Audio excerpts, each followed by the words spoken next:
کربلا کے شہیدوں میں ایک شہید حبیب ابن مظاہر ہے۔ حبیب ابن مظاہر کا بیٹا قاسم ابن حبیب کربلا میں اپنے بابا کے ساتھ شہید نہیں ہوا۔ حبیب اپنے غلام کے ساتھ کربلا آئے اور عاشور کے دن حسین مولا کی محبت میں مارے گئے۔ قاسم ابن حبیب مسافرت میں تھا، خبر پہنچی کہ کربلا کا مارکا گزر گیا، رستے مسدود تھے، کوئی بھی سبب تھا، مگر قاسم کربلا میں شہید نہیں ہوا۔ انتظار کرتا رہا کہ یہ قافلہ کربلا سے دوبارہ آگے بڑھے، سروں کو نیزوں پہ اٹھایا ہوا ہے، یہ قافلہ کربلا سے کوفہ کی طرف روانہ ہوا۔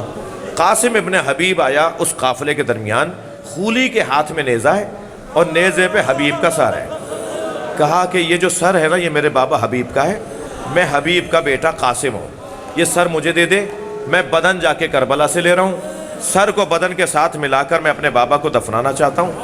خولی نے کہا یہ سر مجھے تو شام پہنچانا ہے، کوفہ سے شام پہنچانا ہے۔ اس نے کہا وہاں تجھے جو انعام ملے گا میں دینے کو تیار ہوں، مگر خولی نے قاسم کا سر نہیں دیا، قاسم کو سر نہیں دیا حبیب ابن مظاہر کا، اور قافلہ آگے بڑھنے لگا۔ قاسم واپس گیا اور پھر اپنے 10 نوجوان دوستوں کو ہمراہ لیا اور قافلے پر حملہ کیا، اور خولی سے سر لینے میں کامیاب ہوا، اور جو دوست اس کے کئی جگہ پر لڑ رہے تھے، اس کی حمایت میں لڑ رہے تھے، اسی قافلے پہ حملہ کر کے، جن میں بیویاں بھی ہیں، جن میں امام سجاد بھی ہیں، قاسم نے سر لیا اپنے بابا کا اور دور سے آواز لگائی اپنے دوستوں کو، واپس چلو، جس کا جوان بیٹا زندہ ہو اس کے باپ کے سر کو کوئی نیزے پہ نہیں اٹھا سکتا۔ امام کا حال غیر ہونے لگا، بیڑیاں سنبھالی، بابا کا سر دیکھا، بابا یہ سچ کہتا ہے، آپ کا بیٹا مشیت کا پابند ہے۔ اجرکم اللہ، اجرکم اللہ۔ قافلہ کوفہ پہنچا، قافلہ کوفہ پہنچا، کوفے میں چھتوں سے صدقے کی کھجوریں پھینکی گئیں۔ بچے تھے نا، پیاسے بھی تھے اور بھوکے بھی تھے۔ ایک خاتون ایک تشت میں کھجوریں لے کر آئی اپنے مالک کی صدقے کے طور پر۔ ایک بچے نے ایک دانہ اٹھایا ہی تھا کہ جناب زینب کی آواز آئی الصدقہ تو علینا حرام۔ اس بچے نے وہ دانہ واپس رکھ دیا۔ وہ خاتون اتر کر آئی اور کہنے لگی بی بی صدقہ تو اہل بیت پہ حرام ہے، آپ کون ہیں جو کہہ رہی ہیں صدقہ حرام ہے؟ صدقہ ہم پہ حرام ہے۔ جناب زینب نے فرمایا تو اہل بیت کو پہچانتی ہے؟ کہنے لگی اہل بیت کے فرد فرید کو حسین کہا جاتا ہے، حسین کے ایک بچے کو علی ابن الحسین، علی زین العابدین کہا جاتا ہے۔ بیوی نے فرمایا حسین کی بہن کو جانتی ہے؟ عجب نہیں کہا او بی بی بازار نہ ہوتا تو حسین کی بہن کا نام بتاتی۔ جیسے ہی ادب کرنے والی ملی نا، جناب زینب کی آواز آئی ام حبیبہ پہچانو، یہ تمہارے سامنے زینب کھڑی ہے، وہ اسیر بیڑیوں ہتھکڑیوں میں جکڑا علی ابن الحسین زین العابدین۔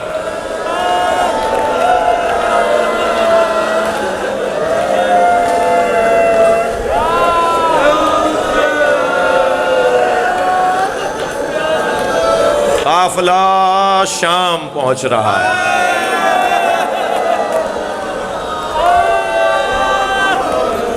شام کے ساتھ ایسا لگتا ہے جیسے شام غریبہ۔ جب کبھی لفظ شام بولا جاتا ہے نا تو ایسا لگتا ہے جیسے شام غریبہ، جو کچھ بچا ہوا تھا اب لٹے گا۔ اجرکم اللہ۔ امام سے جب کبھی کسی نے پوچھا مولا سب سے زیادہ مصیبت کہاں آئی، تو ایک ٹھنڈی سانس بھر کے کہا الشام، الشام، الشام، بازار شام، دربار شام، زندان شام۔ اجرکم اللہ۔ جب کبھی پانی سامنے آتا تھا نا امام کے تو بہت دیر تک گریا کرتے تھے، اور پوچھنے پہ فرماتے تھے یہ وہی پانی ہے جو میرے بابا نے علی اصغر کے لیے مانگا تھا؟ کھانا سامنے آتا تھا، امام کی آنکھوں میں آنسو آ جاتے تھے۔ اجرکم اللہ۔ قافلہ شام پہنچا ہے، امام سے جب کسی نے پوچھا تو امام نے فرمایا 7 ایسی مصیبتیں ہیں جو میرے ذہن سے نہیں نکلتی۔ امام نے خود اپنی زبان سے جو 7 مصیبتوں کا ذکر کیا ہے، مجھے نہیں معلوم میری کتنی ہمت ہے، آپ کا کتنا حوصلہ ہے، کتنی وہ 7 مصیبتوں کو ہم سن سکیں گے۔ پہلی مصیبت فرمایا ہمیں شام کے باہر کھڑا کر دیا گیا، کھڑا کر دیا گیا۔ شہر میں نہیں لے جا رہے، شہر کے باہر بیویاں کھڑی ہیں، نبی زادیاں کھڑی ہیں، ایک رسی میں بندھے ہوئے گلے، جن میں ایک بچی کا گلا بھی ہے۔ اجرکم اللہ۔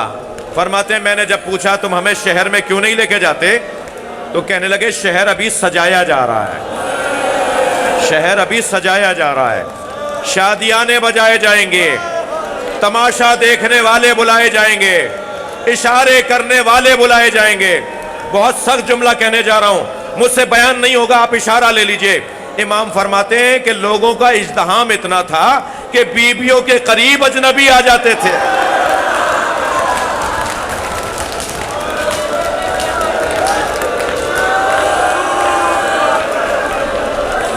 اجرکم اللہ۔ شہادت کی مجلس ہے، شہادت کی مجلس ہے، جسے رونا نہیں آ رہا مولا سے، اللہ سے آنسو مانگے۔ یہ ایک آنسو بڑے کام کا سرمایہ ہے۔ اس دنیا میں غم دنیا سے نجات دیتا ہے، آخرت میں غم آخرت سے نجات دے گا، مصطفیٰ کو راضی کرے گا۔ میں بچوں اور جوانوں سے جنہیں رونا نہیں آتا وہ اللہ سے مجلس میں آنسو مانگا کریں۔ فرماتے ہیں شہر کو سجایا گیا اور پھر ہمیں شہر میں لے جایا گیا۔ شہر سجا ہوا تھا، شادیانے بج رہے تھے، رقص اور طرب کا ماحول تھا، اس میں نبی زادیوں کو لے جایا گیا۔ سخت جملے۔ اب دوسری مصیبت جسے امام کہتے ہیں نا مجھ سے بھولا ہی نہیں جاتی، فرماتے ہیں دوسری مصیبت جو شام میں ہم پر آئی، جو میرے ذہن سے نہیں نکلتی، فرمانے لگے ایسے کھینچا جا رہا تھا جیسے بیچے جانے والے غلاموں کو کھینچا جاتا۔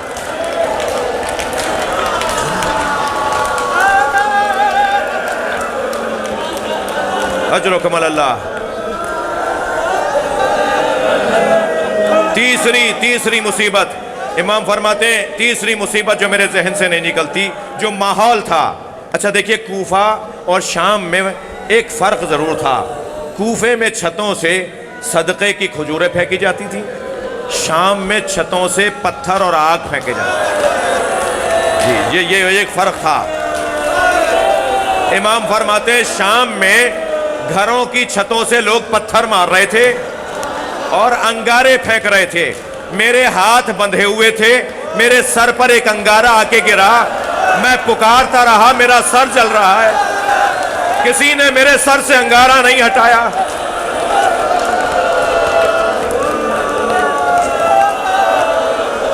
اجرکم اللہ۔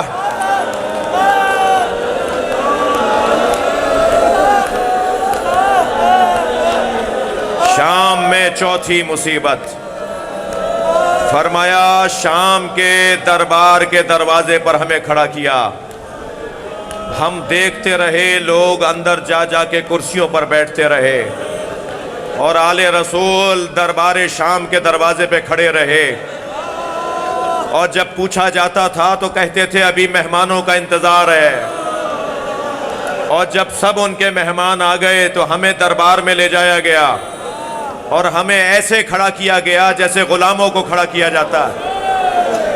اجرکم اللہ۔ اور پھر وہ منظر مجھ سے نہیں بھولتا کہ تشت پہ میرے بابا کا سر آیا، یزید کے ہاتھ میں چوب خضراں تھی، ایک چھڑی تھی، سخت جملہ ہے، یزید کے ہاتھ میں ایک چھڑی تھی جو میرے بابا کے دندان، میرے بابا کے لبوں پہ مارتا تھا اور کہتا جاتا تھا میں نے آج اپنے بڑوں کا بدلہ لے لیا۔